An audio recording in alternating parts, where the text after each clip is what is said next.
जेएनयूमध्ये छत्रपतींच्या नावे होणार अध्यासन केंद्र सुरू। अध्यासन केंद्रासाठी राज्य सरकारकडून 10 कोटी रुपये निधी मंजूर। विद्यापीठाने दिली अध्यासन स्थापनेस संमती।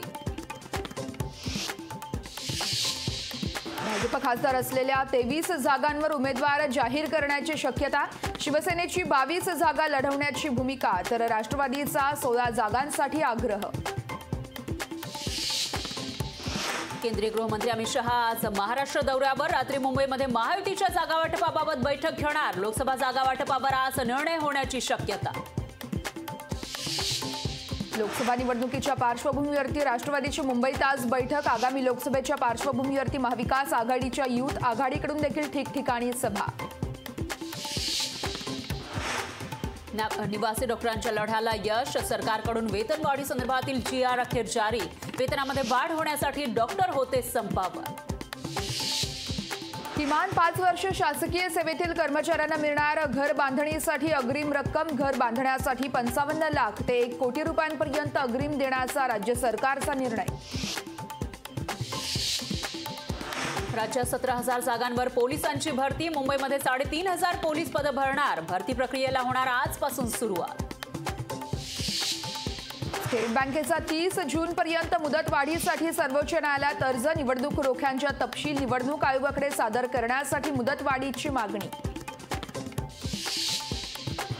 माजी खासदार जयाप्रदा रामपूर न्यायालयात हजर। 3 तासांच्या कोठडीनंतर वैद्यकीय स्थितीनुसार जामीन मंजूर। जयाप्रदा यांना उद्या न्यायालयात हजर करण्याचे आदेश। इन मार्चमध्येच मुंबईत थंडी वाढली। कुलाबा या ठिकाणी 19 तर सांताक्रूजमध्ये 17.9 अंश सेल्सिअस किमान तापमान। पुढील 2 दिवस कमाल तापमान 28.30 अंश सेल्सिअस पर्यंत राहण्याचा अंदाज। यूट्यूबवर लोकशाहीची प्रेक्षक संख्या 10 लाखांवर। वर्षभरात लोकशाहीच्या प्रेक्षक संख्यामध्ये वेगानं वाढ। यूट्यूबवरही महाराष्ट्रातील प्रेक्षकांची लोकशाहीला पसंतीची पावती।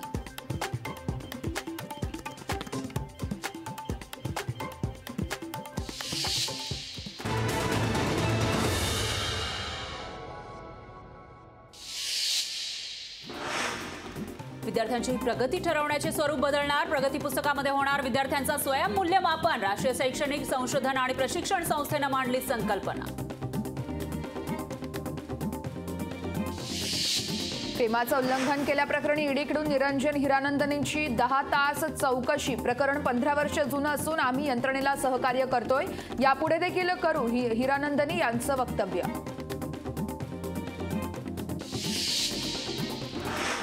आगामी लोकसभेच्या पार्श्वभूमीवर मनसे ऍक्टिव्ह मोडमध्ये। मुंबईमध्ये राज ठाकरेंच्या उपस्थितीमध्ये प्रत्येक विभागानुसार मनसेच्या बैठका, तर राज ठाकरे साधणार पदाधिकाऱ्यांसोबत संवाद।